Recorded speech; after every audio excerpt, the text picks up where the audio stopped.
The following program is rated TV MAL. It contains strong language and is intended only for mature audiences.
Mix Design is your one-stop shop for custom clothing with a personal touch.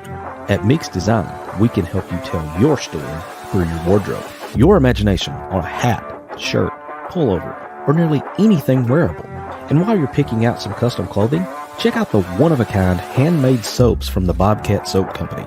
Find us on Facebook and let us create custom swag just for you at Mix Design.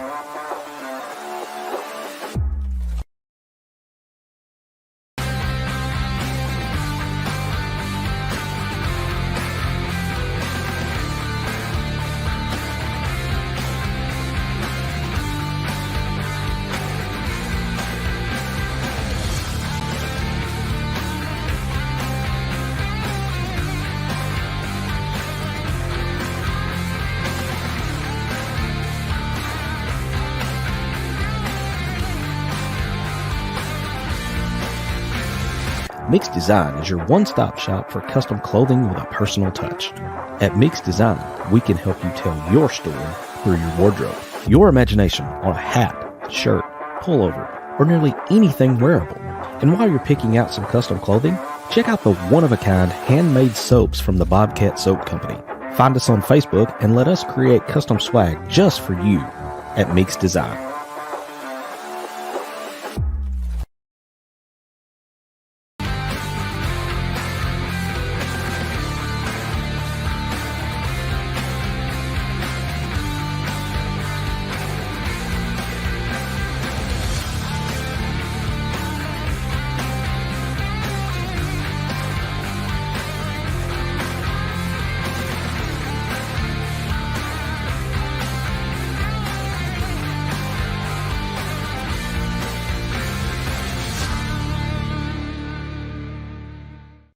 This is where the fun begins.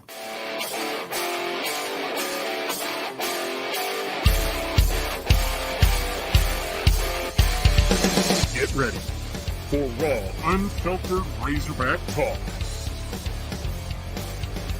Nobody knows what they'll say next.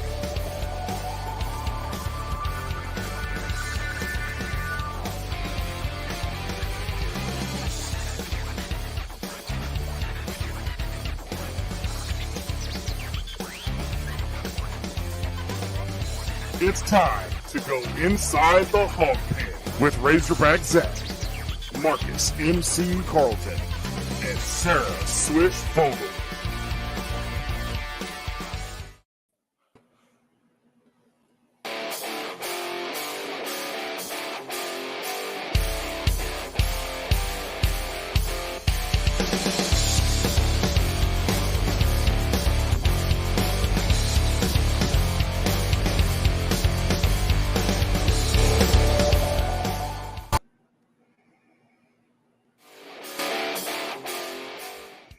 Well, I broke it again. What's up, everybody? It's Razorback Zach.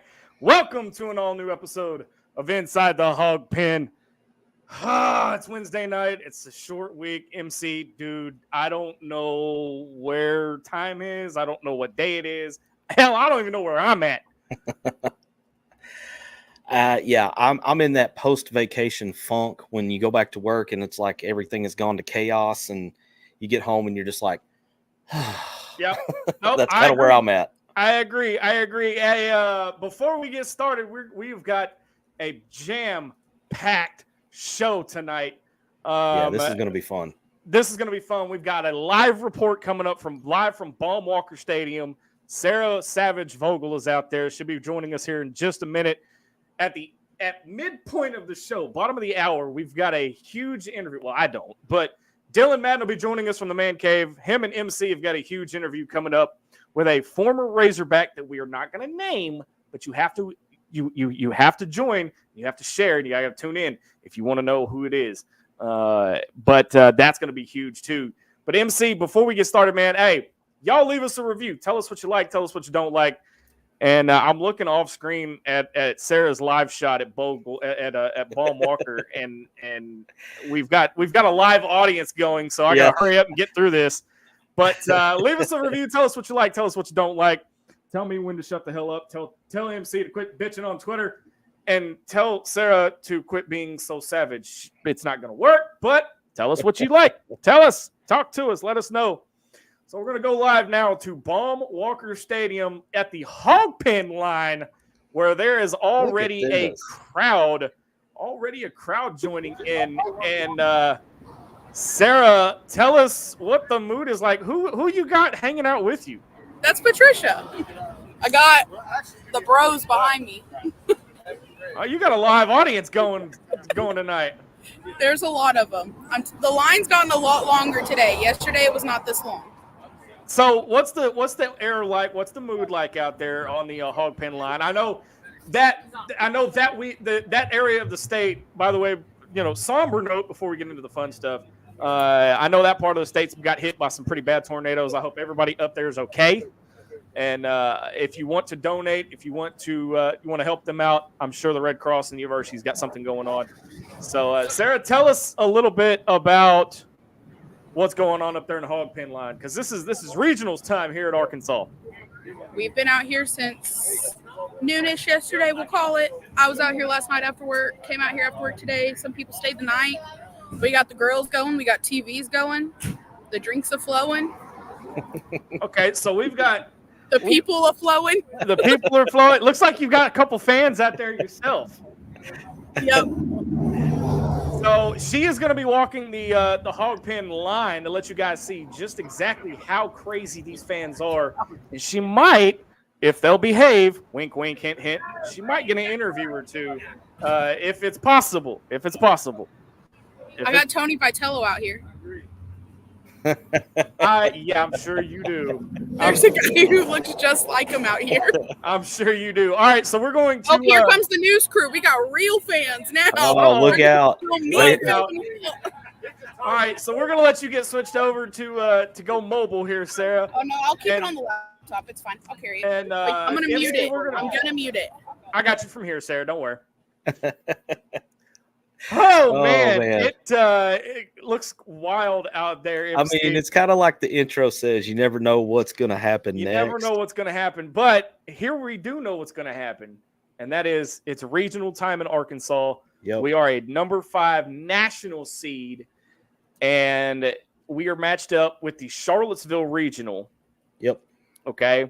Now, our regional consists of course, Arkansas, Southeast Missouri State, Kansas State, and who's the other one? Louisiana Tech.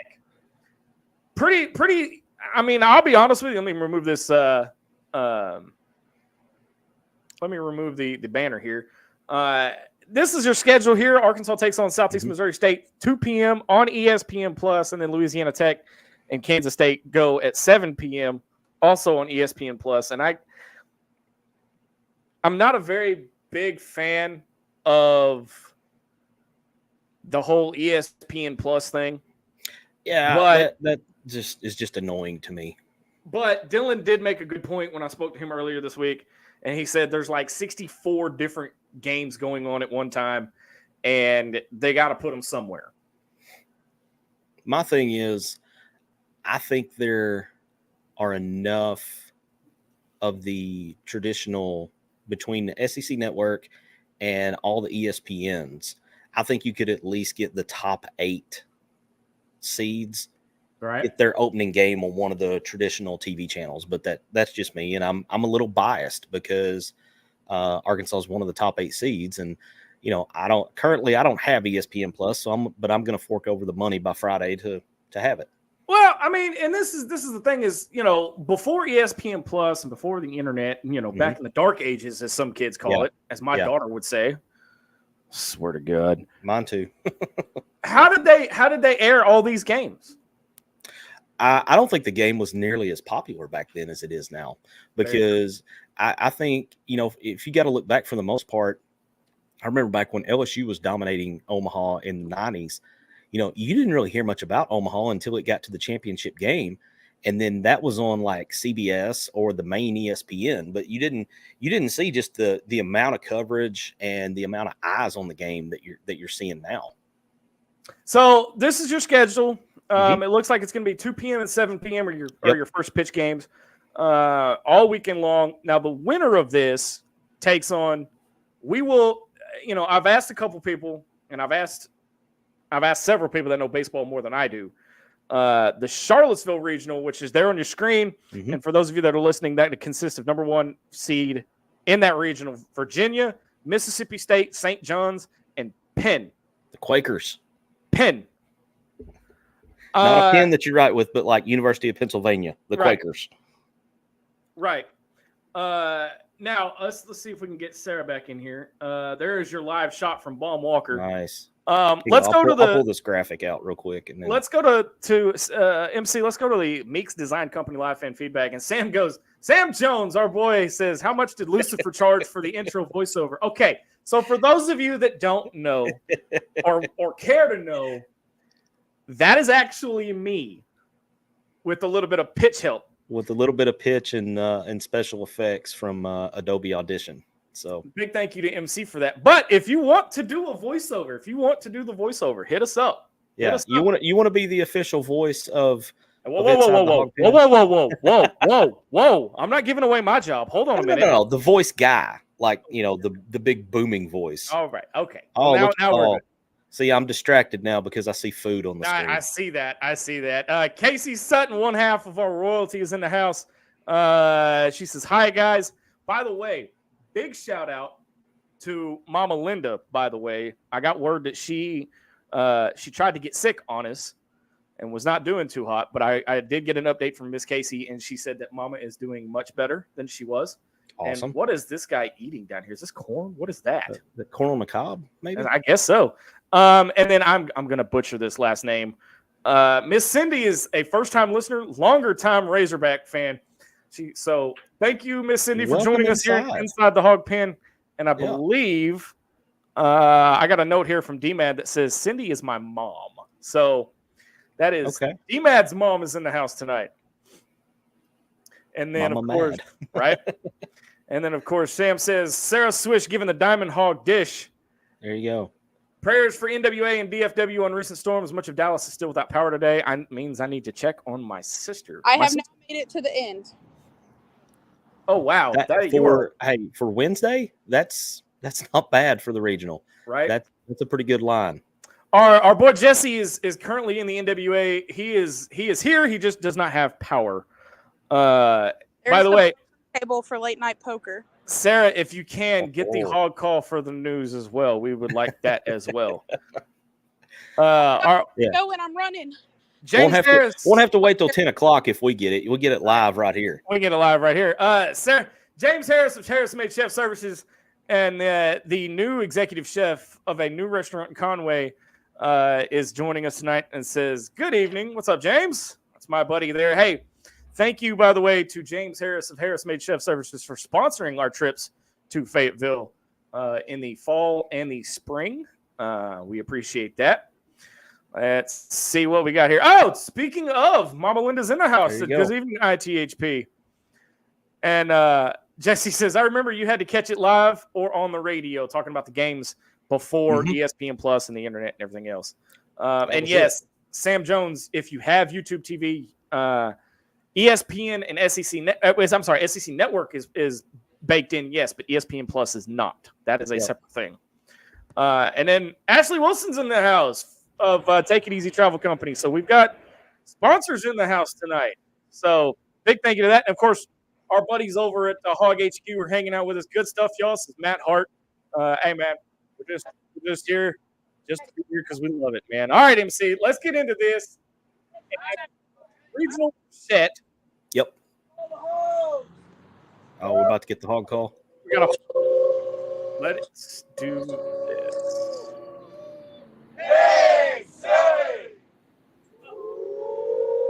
Rotate your phone, Sarah.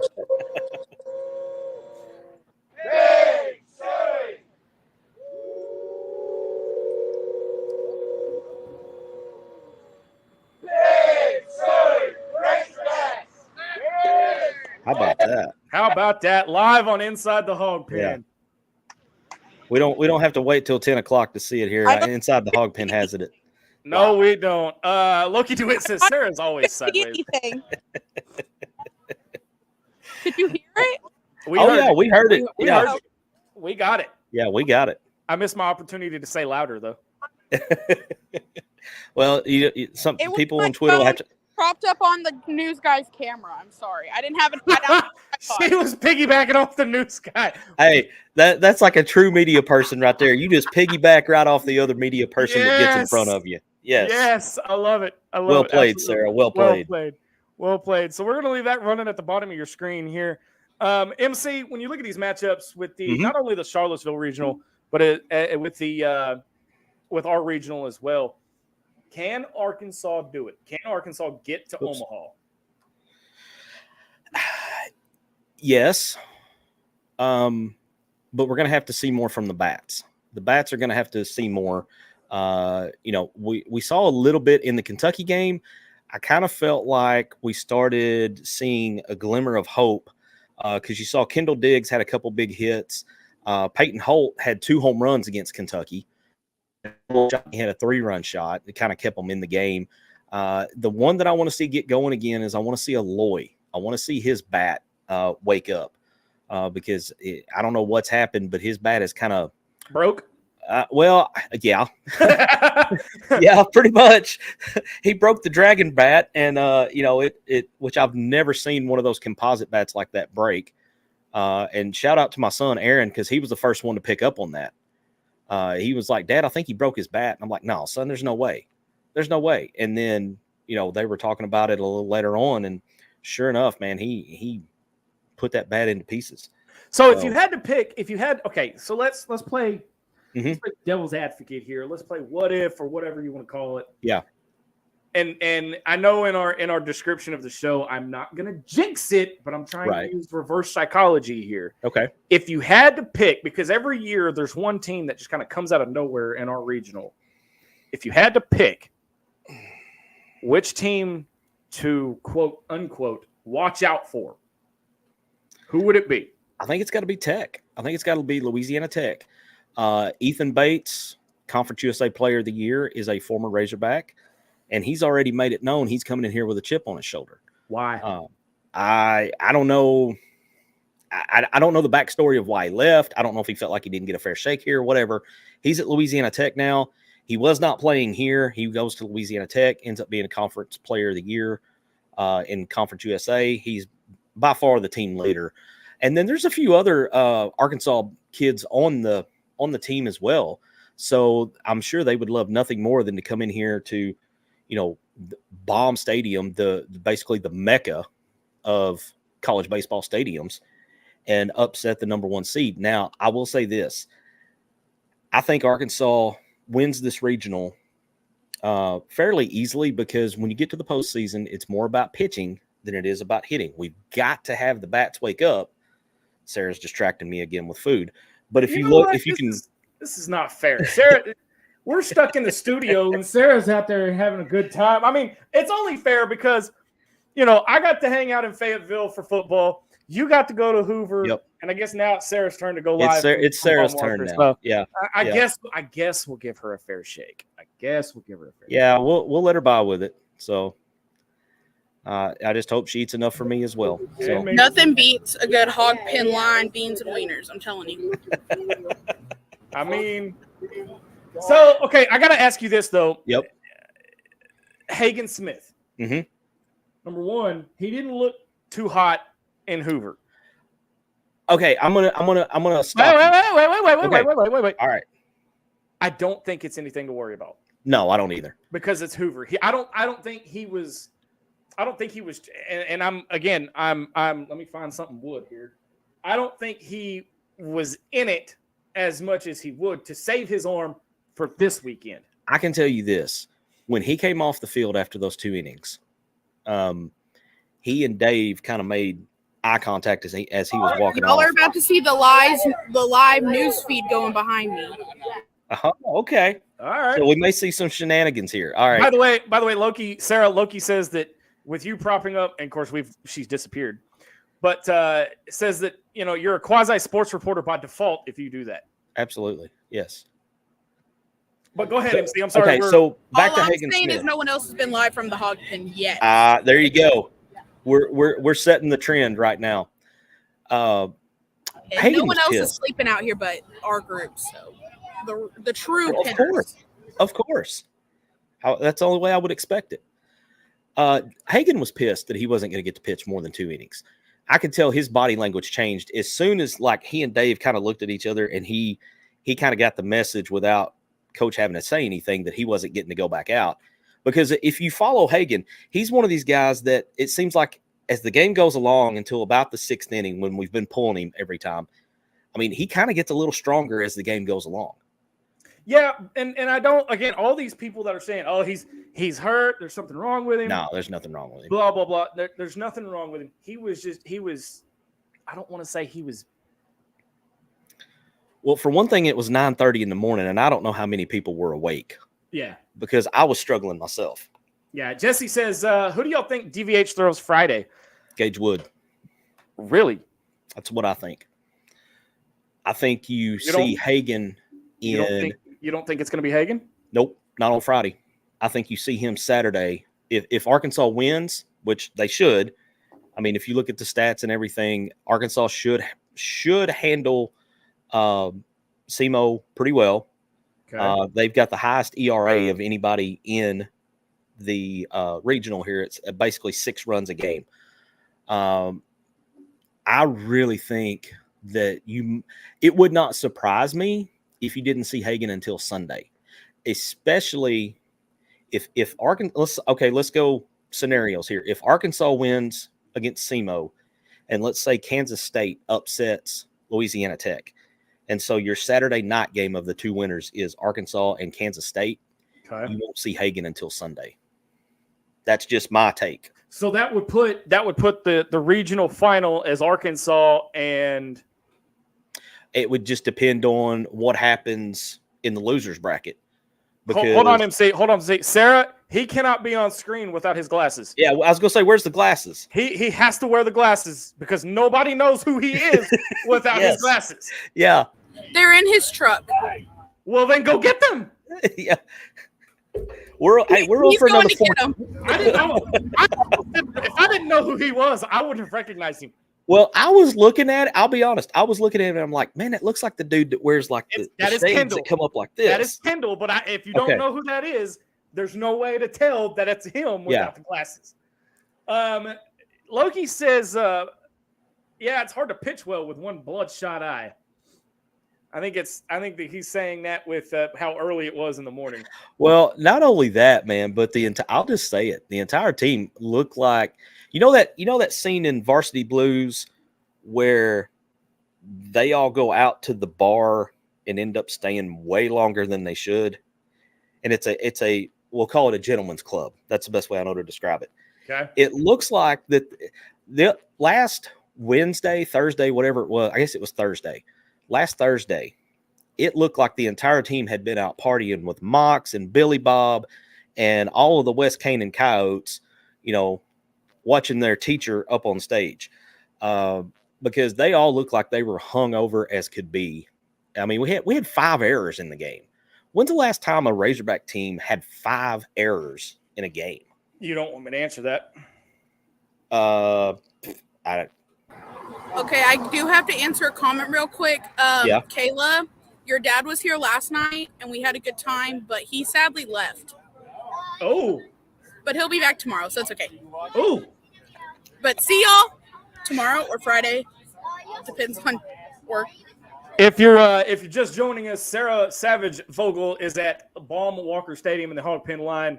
It is her turn to do her live shot. We MC and I both had one. Now it's Sarah's turn. We're very well deserved, by the way. And not to mention, bottom of the hour, here in just a few minutes, we are going to have an interview. MC and Dylan from the Man Cave are both going to have an interview with a former Razorback. I'm stepping away. Sarah is stepping away. And we're going to let Dylan and MC take the pin for the rest of the night. I know it's scary. Kendall is almost back. Give him a second. Okay, yeah, we'll make sure that we get him on with his vintage look. We are still waiting for. There it is. What up, dogs? Yes, there How it is. are y'all? Hey, We're doing good. Kick that. We're big, buddy. A-double-S. There you can say that. Yeah, we'll in. Heck yeah. You look normal now. That's how you're supposed to look. Now we know who you are. Normal. Look here. Free plug. Yeah. Love your podcast, dogs. Hey, Appreciate it. Make them behave out there. Oh, don't do that. Don't put that evil on you. I doubt it. Yeah, okay, I do too. Chris Ferracci says, we ready. Go Hogs. We are going to go to break here in just a few minutes. I'm still waiting to see when our guest is going to come on, and then we will do all that. But MC, final thought going into regionals. I think Arkansas makes it to the Super Regional. I think they play the winner of Mississippi State, Virginia. I'm gonna call my shot here. It'll be Mississippi State. I agree, and I'm gonna go ahead and call my shot. Sarah, you better pack your bags, sis, because you're going to Omaha. Yeah, if we get out of the regional, I'm gonna. My boss to let me off Friday. He said we'll talk about it in my one-on-one tomorrow. Boss, if you happen to see this, let me off. Oh, see, Sarah's having to go to adulting now, where she might or might not be able to make the game. And all I'm thinking about is all these past shows where I've said, yeah, I just don't know if I can make it. Oh, just do it. Just come up. Just do it. Just do it. I can't come and Jill can't come, so my two best friends will be gone. So it's okay. Just do it. But, this is Patricia for everyone that's always in the comments. That's Easter. What's up, Patricia? Hey. Where's Merle? Back there. He was the one that I was talking about in that comment that I had to mute because they were talking about stuff. I'm not even gonna touch that comment. For those of you that don't know, we kind of have a team chat going on. Here you go. Off screen. Hey, there he is. There he is. What's up, buddy? Love you. I love you too, man. My beer's over here. So my beer's over here. But oh man, give me your teams in Omaha. Outside of Arkansas, give me your teams in Omaha. Ooh man. There's only one team that matters. There is. There you go. But it's worth mentioning that team from the East. I think Tennessee gets there. I think they get to Omaha. I couldn't say it. Oh yeah. I think they. Hey, I got to watch them play 3 times last week. Man, they're good. They are really, really good. And they seem to have.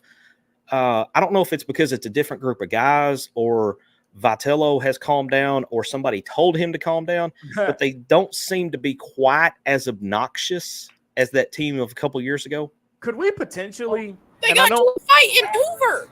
I know it's that was not entirely their fault because Mississippi State had been chirping at that second baseman and calling Tony by name for the whole game. That's why he made the comment he made in the post game about that if his players were ever referring to the Coach Van Horn as Dave in their dugout, that they were going to have a problem. So Mississippi State did a lot of this in Hoover in every game that I saw. Yes, I 100% agree. Hey, we're going to go to break. On the other side of the break, we've got a special interview with a former Arkansas Razorback, and I actually step away. You're listening to Inside the Hawg Pen on the Sideline Radio Network. Back right after this.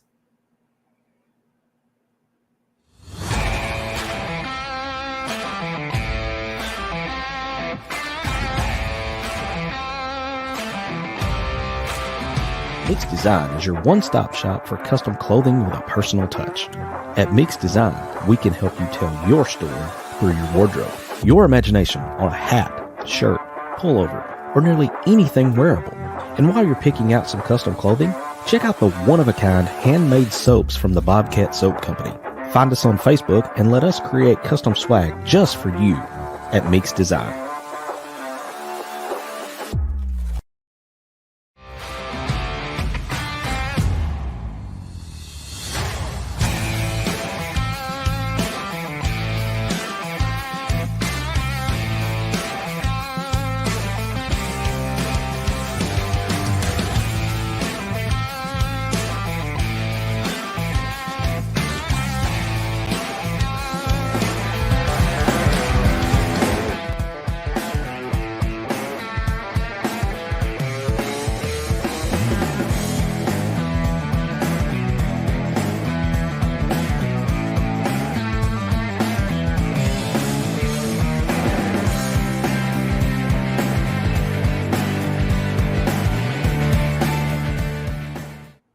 Welcome back to Inside the Hog Pen on the Sideline Radio Network. Razorback Zach, Marcus MC Carlton, and we're going to bring in Dylan Madden right now, and he's going to bring in his special guest just a moment. But D-Mad, do you want to go ahead and announce it, or you want to go ahead and bring him on? I guess we could slow roll into it. I've been tease it, man. Gotta tease it. I've been trying to find this man for the better part of a year since I've started on this podcast. Honestly, I've got a special connection to him from when I was about 9 years old. It's got something to do with candy, doesn't it? MC, you got the Skittles? It's got Skittles, right? I'm sure we'll get into it, but I'll just bring him on now. We got former Arkansas Razorback Charles Tatum. He's now a coach at Midland High School in Texas. Coach, you there, buddy? I'm here. What's going on, fellas? Hey, it's been a long time since I've seen you. Let me tell you that much right now. Yeah, it's been a minute. You want to go ahead and tell your side of the Skittles story? Hey, man, it's a short story for me, man. I have a sweet tooth, and you had the candies. You know, time and situation. I think Coach Heath would have seen it a little bit different, but it was a game I thought we had in hand. So, Well, just the funny thing is, I think I have found the exact moment that you that I ventured down to the bench, and to let everybody else know what we're talking about. If you look at these kids, they're about to come right over here at the top after this. Shout out War Machine for helping us out with the videos, by the way. This is against Louisiana Tech. See these kids, these hoodlums just coming down to the bench, right? And you're going to see this third one. I think that was me. Hey, look, who's that? Charles Tatum. Well, the sweet bounce pass there, Coach. I mean, handing out the dimes. So those one-hand passes. Yeah. So basically what had happened, me and my brothers, the stadium started emptying out. We were behind the bench somewhere, and then somebody turned around and looked at me and said, "Hey, man, let me get some sour Skittles." I'm just sitting here like, to this day, I just froze. I'd still freeze today if it happened. And I know maybe a month later, my brother happened to run into Coach Heath at a basketball tournament, and his son was playing in and happened to tell Coach Heath about that. And Coach Heath's response was, "Were we winning?" My brother said yes. No. And his exact words after that was, he just saved Charles a ton of running. I just want you to know that. Did he save you the running? Let me ask you that. Oh, no. I still had to run. He was still upset about me not being in-game focused, because that was a huge thing with Stan Heath, is being in-game focused. So candy is nothing. It had to do with the game, Tatum. That's. Hey, but when the sweet tooth calls, man, you got to answer. I'm telling you, and we had the game in hand. I wasn't going back in the game at that point anyway. Right. I'm pretty sure you weren't if he would have saw you doing that too. Well, Coach, kind of talk to us about your upbringing in Midland, Texas. I know you won a state championship in '98, I believe, right? Yes, sir. So it was a pretty loaded team there. I believe you guys had either 4 or 5 players that ended up going like D1. We were loaded up. That was a fun time in Midland. Sports have always been kind of everything, out in West Texas, but usually it's, on the gridiron and not on the hardwood. So that was a real magical time, because, we all, myself, Jay, Christian, Blake, and Kirby, we all just came along at the same time, and we just kind of dove into the Midland Highway. It was always in the gym, always, putting basketball first, so that was kind of what Coach Stevenson instilled in us. And it went a long way. Winning became just what we did. It wasn't like rather we're going to win, it was how much we were going to win by. And I think something ridiculous over the course of our 4 years we played that, I think we lost 8 games. Wow. With cutting down the nets. I mean, losing in the regional finals twice, winning the state championship. So it was what grassroots basketball looks like. These kids, you start playing at a young age and you fall in love with the process of it all. Not just the games. And I think that's a little bit different now. Kids fall in love with the being a basketball player thing. We just like to play basketball, and it made us what we were. Fun times. So I'm guessing that you've kind of adopted some of Coach Stevenson. Is that what you said his name was? His strategies, and you've brought the Midland way. I know I called you earlier today. You're probably tired of me bugging you at this point, honestly. But I called you earlier. You said you're on the treadmill. You're still getting that work in today. I was like, well, let me quit bothering you then, because I know how that can get tiring and all that. But let me ask you this. What kind of drew you to Arkansas? Man, Coach Richardson was always kind of in my ear. Like he and Coach Stevenson, they had a relationship, prior to me even, playing at Midland High. And Coach Richardson actually spoke at our state championship banquet. I got my first ever recruiting letter from Arkansas, and he and Garrett, Garrett Richardson, we were close. We had a little rivalry going, and we developed a friendship over the time. And the stars kind of just aligned for me to go to Arkansas. They played the same style that we played in Midland High, and it wasn't difficult to adapt to what Coach Richardson was going to ask of us. And Midland is a lot like Fayetteville. It's a lot like, felt a lot like home, minus, the humidity and the huge bugs. But it felt. Let me tell you, like it doesn't home. change very much. Yeah, I can imagine, man.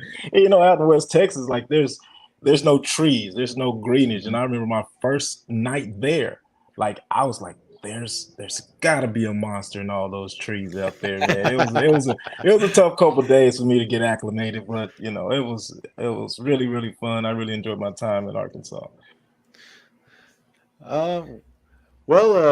Let me ask you this. What was Nolan's pitch? Like, I know all coaches have these, just like at the end of the day, we've all heard the stories of going to the catfish hole, and that's where everybody get closed at. Speaking of bugs, what was the pitch that Nolan gave you? Oh, there was no pitch with Nolan. It was, you're coming here. It was one of those conversations where I know you're looking at other schools, Tatum, but just let us know when you want to sign your letter of intent. Like that was kind of it. Like awesome. he won with my mom. Like he was one of Coach Anderson was actually my recruiter. He was one of the ones that didn't call all the time, weren't pushy, was really, really respectful and understood what was important to my family. That was keeping me locked in, with my faith and making sure that I attended, services. And there was actually one of our sister churches from where my grandfather was a pastor in Fayetteville. So that made, things a real easier for my mom to feel comfortable with. And, after mom is comfortable, that's all you take. I was about to say, I've heard there's 2 things in recruiting: relationships and relationships with the mom. And right. if you win the mom, you're probably going to get the son. Yeah. And it was one of those things, hurry up and pick a school so the phone will stop ringing. So that was another thing. So the sooner we got it done, the better. So was Nolan an intense coach once you got there? We see the I don't know if you watched the 40 Minutes of Hell documentary they did. Oh yeah. They portray him as a pretty good he'll get after you type of coach, and we don't really get to see a whole lot of that side, but we kind of got a glimpse of it. So could you give us another glimpse of that? Oh man, like Coach Richardson was the ultimate competitor. Like he coached the way that he played. Like he coached hard. He wanted us to push hard, and I don't think there was another way for him to get that message through than to be as hard on us as he would. But as an 18-year-old kid that came from a program where you're a superstar, you never lose. It was a learning curve. But I think that goes with anything. And with Coach Richardson, the biggest thing was finding out who he was inside. Like, because you can see the hard exterior and the snarl and how he gets on the refs, but heart of gold. Like the guy was the nicest, most genuine dude to this day. To this day, you call him, you'll have an hour-long conversation with him about anything. And I think that was the difficult part of me getting through that exterior shell and the expectations and the things that Coach Richardson had for us, and finally get to his heart. And I remember when that happened, he used to call me the Midland Midget. That was my nickname, the Midland Midget. And so it was just this one particular practice, man. He was just all over me, and it was like, you know what, man, I gotta figure something out and transfer out of here. This is not gonna work, man. And he's walking out, and he just says, "Hey, Tatum, everything good? You gonna get some dinner?" And I'm like, look at this, like, you just yelled at me for an hour and a half, like, not just me. It seemed like I was the only person there. And I was like, Coach, man, like I don't, man, you just was on me. And he looked at me like and said, "I did?" He's like, man, Tatum, I don't remember half the stuff I say on the court 5 minutes after I walk off the court, man. But he did say, "But I love you, man, and I want you to have a good night." And from that point, I was like, okay, this is just a basketball thing. Like, it isn't who he is and what he is to us, because didn't know any of this at the time, but all of his players, like, if anybody left school and came back and needed to finish their degree, Coach Richardson would pay for it. Like, I didn't know that, but those are the things that aren't captured in sound bites, that you can't see as he's perusing the sidelines. But the dude is one of the most genuine dudes I've ever met, and I'm a better man for knowing it, honestly. That sounds awesome. Like, I didn't know that, like, if you came back to school that would be something that he would do. Like, that's something that people don't really get to hear about. Both my dad and my mom are actually watching right now. Hi, parents. My dad asked, what would Nolan have done if he caught you asking a fan for Skittles? He would have asked for some. Yeah. He would have definitely made me share. He would have made me share. Probably taken most of them, and then would have made me run. Made me run. Even after you share it, he's still gonna make you run. Oh yeah, it's all about accountability with Coach. Yeah, it's all about accountability. Eat your Skittles, but that was wrong. So So Jesse's got a good question here for you. You'll be calling you Charles or Coach, or what's more comfortable for you? I'm back in Razorback country, man. Okay, all right, we'll go Charles. So, what's your best memory at Bud Walton? Oh man, so many. Does the Alabama game seem familiar to you? Yeah, that was a good one. That was a very, very positive experience, man. There's a lot of stuff that followed closely after that. Something like this going on. Number 5. Yeah, I remember. Yes, that game, because I remember being really, really angry that game for some reason. I remember just, I think me and somebody, I think it was me and little Larry Satchel got into it. It looks like they've had some newspaper material going into that game. Yeah, Nolan called a shot going into that game. He said, "We're probably going to beat Alabama."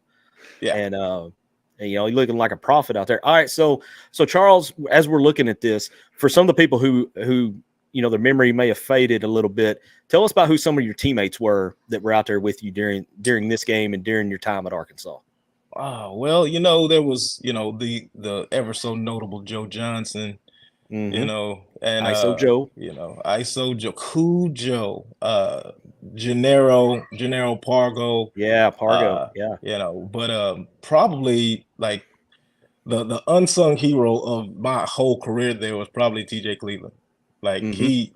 I learned so much from TJ, from the point guard standpoint, from the being undersized and underskilled standpoint, how to still be effective, and because you're out there with everybody's a superstar laying athlete, out. yeah. Oh yeah, that was that prerequisite for Coach Richardson teams. Like if it's on the floor and you're not, that's for you. That's for you. But this team, man, like we had very, very close bonds. Like myself, Larry Satchel, Alonzo Lane, Blake Edens, like we were really, really close. And I think the stuff that followed closely, I think it was after the Kentucky game, was really unfortunate because I think we were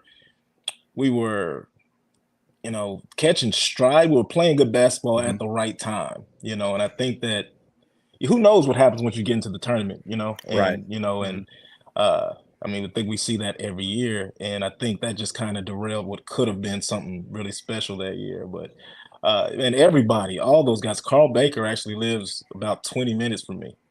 Oh wow. He Okay. actually lives kind of down the street, and I think was JJ on this team? Yeah. I think Yeah, so. there's Yeah. Mr. Sullinger. Yeah, man. Golly, man. So many memories, man. Because I think this game was, it was February.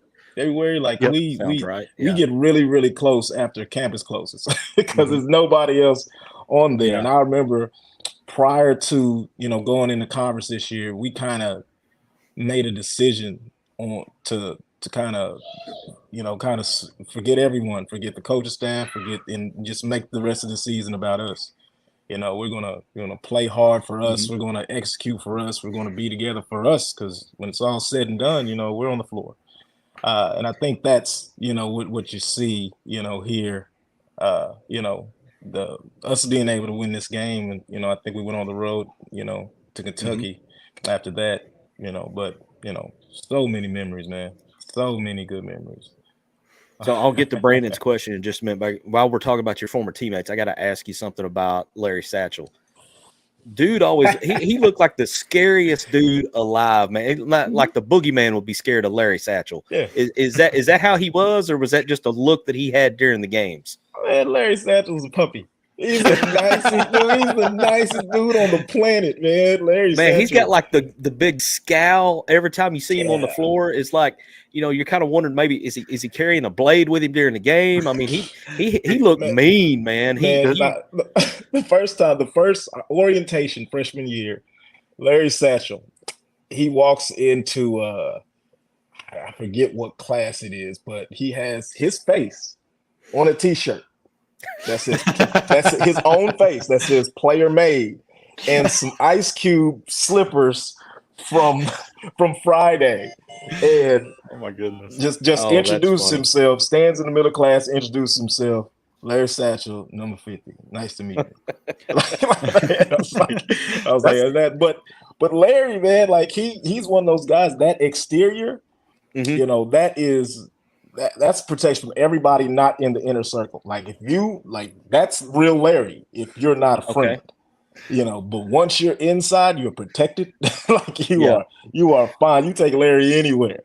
And if your inner circle, man, you're good. But anybody outside that, you don't want any. We don't want any problems with Mr. Satchel. No, I remember making jokes with my friends back when we were watching this team. It's like, hey man, if it comes to blows, I'd be out there. I'd be running to get behind Larry Satchel because that dude just had that mean look, man. He reminded me, Roosevelt Wallace, I think, is probably the scariest Razorback basketball player of all time. Yeah. Just, like if it come down to a street fight, and I'll put Satchel right there with him, man, with the way he looked. And I mean, dude was built, man. He had some guns on him. And, he, like you said, he's not the dude you want to mess with. So, I played AAU against Larry, our senior year. Well, the summer going before our senior year. And he just he just manhandled everybody. Like we tried to foul him, we couldn't foul him. It's those shoulders are not cosmetic. Like, no, that's real made muscle right there. That dude, prime he beef, was a monster in the weight room, man. Just made everything look real easy, man. And just a machine of an athlete, man. It seems like you're describing him as a puppy. It seems like he's kind of got a little Kendrick Perkins to him because, if you remember when Kendrick Perkins played, he had that same look of just like you didn't know what was coming from him. And then you hear from his teammates. He's a really good guy. So stuff like that's kind of really funny to hear because, as a fan, we get to see one side of it. We don't really get to know behind the scenes until somebody asks you for Skittles. Right. We are real people. We have sweet tooths and all those things. Yeah. Well, and it's funny that you bring that up because, I remember as a kid, like some of my early memories of Razorback teams are like Todd Day, Lee Mayberry, Oliver Miller, Corliss. And then, I think you and I are pretty close to the same age because I remember being in college and watching you guys play.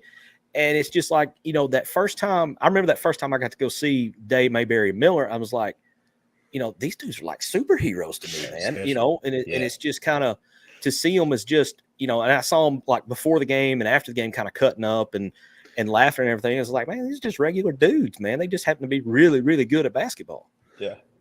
I was kind of looking into it. I think right before you got there, Landis Williams was on the team right before that you got there, right? I had an interview with him, and he kind of bunny trailing. He kind of said the same thing about Nolan. He kind of wasn't a guy that's going to put up with a whole lot. He'll let you have fun, but he wasn't he was a no nonsense type of person at the same time. But kind of, could you compare that? Because I believe you've probably talked to some college coaches in your coaching career. Right. What's the comparison from back then to today? It's an entire different landscape. Kids are different. What motivates them is different. And a lot of what they need is different. For me, if Coach Richardson wouldn't have coached me that way, I would have pushed the limits of everything that I could have. I needed that focus and that structure. And I needed someone to hold me accountable. And I think in today's game, what kids need are the same things, but it's the message and the method in which you do that. For my generation, you yell at us, we take it as a challenge. Mm-hmm. We look at everything that, I'm 5'9" guy 5'8" and 3/4. My wife makes me be official. And playing major Division I basketball, you've been told your whole life that you can't do it, especially living in Midland, Texas. You're supposed to be a running back. Come on, look at you. So committing to something like that, to basketball, coming from where I did and, being the size that I was, I was used to people not telling me what I couldn't do. And when it came to Coach Richardson and the way he coached, I took everything as a challenge. And without that, you don't, in my opinion, you don't push yourself to levels you don't think you can achieve. The crazy thing about what people don't know about Coach Richardson, it wasn't just excellence on the court. We had an academic advisor named Fernandez, and it was all about school. It was all about being in class. It was all about being excellent in everything. So today, unfortunately, there's a lot of. Do you want me to say it for you? There's a lot of running away from it. Yeah. There's a lot of disconnect when it comes to accountability. That's a good way to put it. That's a really good way diplomatic, to put it. Yes. Yeah. So it just you have a lot of times where instead of preparing kids for the path, these kids want the path to be prepared for them. And I think that Coach Richardson, the way he coached, kind of battle tested us because, you guys know, like all of us, life happens. And it doesn't happen on a schedule, and it doesn't happen the way you want it to. And it's your measure of a man is how you take those jabs. And I think that our generation has been more equipped than I think this generation will be to deal with those things, just because of the different kind of landscape that we played in. Yeah, I want to touch on something real quick. You talked about people would come up and tell you and say, I mean, you're a running back. I mean, that's what Texas is known for, is football, especially when you get out West Texas, because you're Midland, so you think Midland, Odessa, Permian, some of those teams over there in West Texas, and you don't hear, basketball probably doesn't get the due that it deserves over there because football is just such a monster in that area. So, I mean, you kind of touched on it, but did you get a lot of not persuasion, I don't think it's the right word, but maybe a lot of people asking you to consider moving to football? Oh, it's in the 90s. Yes, it wasn't a matter of if you were going to play football. Like because I played all the way up until my sophomore year in high school. And I probably would have continued to play if it wasn't for all of the, once again, let me think. If it wasn't for all of the unnecessary coaching methods, Yeah, I got you. I remember an experience I had with some teammates of mine. They didn't like the fact that a couple of us were kind of treated like superstars. It was weird because like they hand me the ball every single play. Like it's so it was one of those things where a couple of the guys got together and they decided they weren't going to block for Tatum anymore. Since y'all are going to treat him like a superstar, we're not going to block for Tatum. And the thing about that game is I remember playing it. I don't remember anything about it, so it was one of those games. Yeah. And so I go to this, to the coaches and like, hey man, we got a problem in this locker room, and I just, I told them, guys, I don't really think if they're not going to block, then I can't run, and I don't see a way for y'all to make them do anything. So, I stepped away that season. I was just playing to get ready for basketball, and it was, I think I had a couple games left as a freshman. And the next year I get to school, I'm straight basketball. I'm not playing football. It's 200 degrees outside. I'm not going out there, but, and my schedule said football. And like, I go to the counselor and said, hey, my schedule's wrong. And they said, oh, you can't change it. You can't change it. I was like, what do you mean? I can't change it. So I go, to talk to the football coach, and, is this Yenzer? Who cares? He pretty much tells me, it's like, no, it's right. You can't change it, because if you don't play football, you can't play basketball. Well, this is, 16-year-old Charles Tatum. I'm a little bit arrogant. And a bit cocky. So, I go to Coach Stevenson, and, he tells me, I'll take care of that, but the things to follow was what was really weird, because at that point I'm a straight A student. Coach Stevenson didn't handle B's. He didn't take B's. So, I'm failing everything in this English class. Every single assignment, I'm like, what? I got a 60 on this little. And crazy thing about it is the wife of my English teacher at the time was the running backs coach's wife. And so it was kind of one of those things where, are you sure you don't want to play football? Because all this great stuff can just go away, and there was even an article that was written, quoted, because it wasn't just me. It was about 5 of us, those Division I players that were all like, 2 of those guys were like 6'7" and 6'8" that didn't play football. So it was a big thing. And I think the quote that I remember was, there are some athletes in our school that don't have the testicular fortitude to play football. And this is coming from our coach, from our football coach, then time athletic coordinator. Like, he's the sports guru of, Midland ISD at the time. And, I was like, wow, can you say that about a kid? in high school. Like, so, In the 90s, you could. yeah, definitely in the no. Your job's gone if you say that now. But but yeah, so it was just one of those things where there was a lot of expectations for my class of guys coming into that season. But man, dude, over at Lehigh, man, Cedric Benson was over there. John and Antoine Norman, like they both played at Tech, then went to the NFL. No way. No, I don't want any parts of those things. So, even as good as we could have been, those guys won like 3 straight, state championships. It was a fun time for sports because they were winning football, we were winning basketball. Yeah. I'm not getting out there. I'll go watch y'all on Friday nights, man. But I need the hardwood, man. But so was Midland Lee? Was that y'all's big rival? They weren't really rivals, because okay. they destroyed us in football. We destroyed them in basketball. So it even so it evened out. Yeah. So it wasn't like the Midland Lee Odessa Permian rivalry there. No, wasn't anything like that. Okay. No, okay. we were rivals with Duncanville. Like those were every single year. I think we started the season 1 or 2 and ended the season 1 and 2. That was like the state championship game was the regional championship game, which we played every single year I was in high school. So there's a Razorback connection to Duncanville. D-Mad, do you know it off the top of your head? Anthony Black.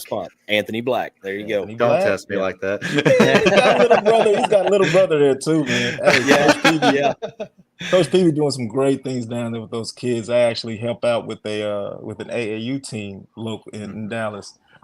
And we got a couple of great athletes that actually represent Duncanville on the team. And, so hopefully Coach Calipari make a trip down, grab some of those guys. That's what I'm talking about. Yeah. So we're gonna get you out of here in just a minute, but before we do, I want to let you talk about Transformation Athletic Academy. Oh man, that's my baby. That's what because I've been blessed with a good memory. And I just remember, the people in my life that were integral, to making me the man that I am today. And without those people and those things that, were put into place for me, I really don't know, what happens with Charles Tatum. So Transformation Athletic Academy is a sports ministry. It's at its foundation, it's to, give kids a safe space, to nurture a relationship with God as an athlete, and then, we go in and we take care of filling those gaps, the gaps that schools, necessarily can't fill for athletes, and, coaches, they're so busy that they don't have time to, and, how do you get them involved in all these things, and how do you get them involved in things, that'll help grow them as a person? So Transformation Athletic Academy does all those things. We have a mental health side. We have a sports psychology section. We have academic guidance, and this is it's athlete specific because teachers they only see Johnny as a student. You forget that he has 4 hours of practice, and he had weights this morning, and he still has to help out at home. So this is kind of to help everybody involved with the athlete kind of understand the rigors of the life. We take care of tutoring and things like that. We help with the clearinghouse and the scholarship services that are needed. We do all that, while we're, trying to create better athletes, while we're training and strength and conditioning training and giving nutrition advice. We're trying to give these athletes the best opportunity, that they can to be successful, because as long as we can keep the ball bouncing, the longer you get to live that dream. And, once the ball stops bouncing, you'll have a spiritual foundation, and all those things to fall back on. It's been all about building character, man, because none of it matters. None of it matters, man, if we're not out here trying to create better young men and better young women, for our society. And that's what Transformation Athletic Academy aims to do. That's awesome, man. That sounds like an excellent something that some kids need. Yeah. Too. It's very much needed. So kudos to you, man, for coming up with that and everyone involved with it. I tip my hat to all of you guys. Is there a website? Loki's asking. We actually are still in kind of rollout phase right now. We did like a pilot year before we launch it, to multiple schools. So all that's under construction. We roll out officially August 1st. Nice. Well, keep us in the know on that. If it comes in August, let us know, and we could talk about it again. But I have one more question for you, and it's kind of going back to the John Calipari. I'm kind of cautiously optimistic. I want you to put your pundit hat on, and oh man, and tell me what you think about Coach Calipari. Well, man, like I have such mixed feelings, man. I've been rooting against him for forever, man. Yes. Like I've been bad mouthing this guy every time we played him, man. And now I'm like, yeah, we got Calipari, and all my friends like, but you don't like. He's not wearing that Kentucky blue anymore, man. He's Razorback red. Exactly. But the thing about now is, man, like the fact that college sports is back in the hands of the athletes. With how the portal operates, and with the dreaded NIL and how things are operating around the new life of NCAA. I think Coach Calipari is in the perfect place at the perfect time. For what the new landscape of basketball looks like. And when you have players on your team, a lot of things can happen for your university, and if it hasn't shown you over the years that that's the one thing Cal can do, and come on, man, with the Razorback faithful behind him, and just the way that and not saying that Kentucky wasn't a great basketball environment, but it's nothing like with Walton. It's just nothing like, it's just nothing like Arkansas. And I think that, that is what's going to, put us over the edge. That's going to put us over the top with all the love that we have, in Fayetteville and for the Razorbacks, with Coach Cal bringing in players, man. I think it's going to be magical for the next couple of years, man. It's going to be a fun ride, man. And to hear you talk about, because you've played in both places. You played at Bud Walton, obviously, and you played at Rupp.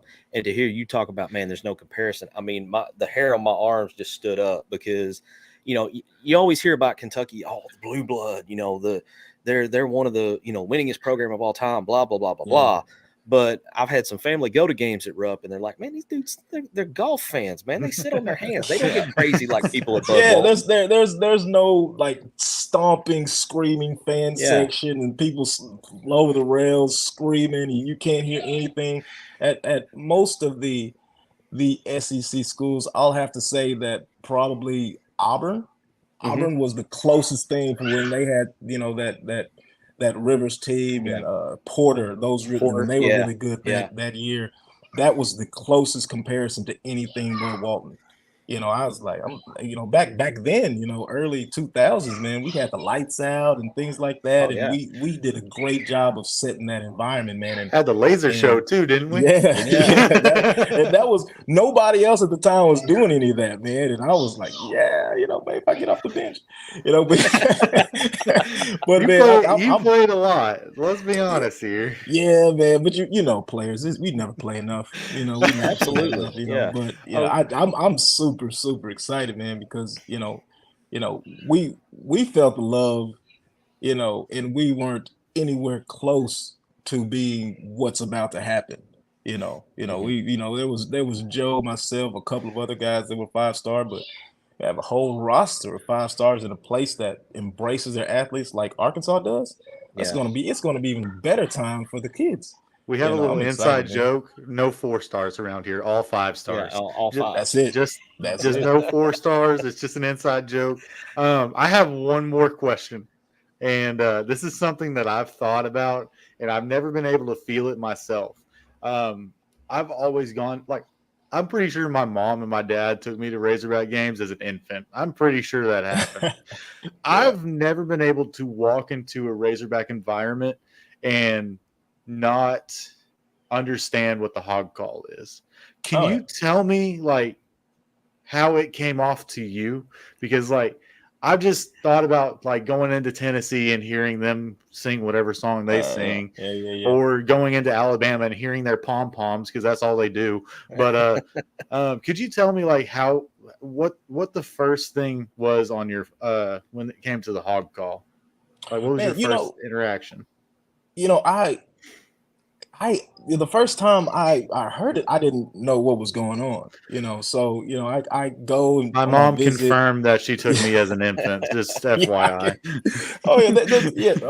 Unfortunately, there's very limited things to do in Arkansas, so the Razorback games are pretty That's much it, it. man. But Yeah. I didn't know what it was, and I had people like after I had signed my letter of intent in I think in November, they were actually like, you do the hall call?" I was like, "I don't know what you're talking about, man." And my first experience, I think I went to was it Midnight Madness, like for like and like they were doing it there. I was like, "This is awesome." Because you have 25,000 people all doing it in unison, and it doesn't matter who it's no matter who the team that you're playing against. Like the craziest thing was when we did it at football games, and I was West Texas. I'm a football guy, but when you have an entire arena in unison, you can't help but be hyped up by that kind of camaraderie, man. And it was that's just another one of those things that kind of shows you how close the Arkansas community is, because like the hog call is iconic in sports because where you are when you hear that, and there's nothing else like it. And you could be in Texas and hear it. You could be in Oklahoma and hear it, but you always know that you got a fellow Razorback around when you hear that, man.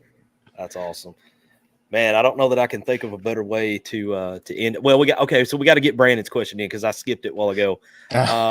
So what on the Skittles? And I know we've been kind of hitting you hard with this, but to me that's kind of a cool story. Yeah. So what is your favorite? Is it the sour or the original or Wildberry? It's Wildberry. All right. The purple package is the purple package. Yes, the purple package, and very close second to smoothie. Okay. Yeah, you can't beat those two. The original, Wildberry and smoothie all day with these horrible teeth. Well, I like the candy, man. Probably shouldn't eat as much as I do with my kids. Hey man, we're all that way, man. We're all that way. Yeah. So there you go, Brandon. We got you your answer. Sorry I kind of put you on delay there a little bit, but well, Charles, hey man, we appreciate you coming on with us, spending some time with us, taking us down memory lane, letting us know what you're doing now. And I think we need to sync back up with you when we get to August, when you get ready to launch everything, man, and we'll be happy to promote that for you. Oh, that'd be awesome, fellas. It's been fun. It's definitely been fun. All right, D-Mad, you can take us home, buddy. Man, Coach, I don't even know, like I don't even know. Starstruck, man. it takes me back to me being about 9 years old, man. I can't believe this day has actually came because I've always thought about. My mom almost made a sign after we went to a game that said, "Hey Charles, here's your Skittles." And after hearing this, I am so glad we did not. But I just want to personally thank you. This has been just so awesome for me personally, and if you'll stay on just for a quick second after we go off, that'd be awesome. But I appreciate you coming on. MC, I appreciate you letting me do this. Razorback Zach, same thing. For Inside the Hog Pen, this is D-Mad signing off. We'll see y'all next week.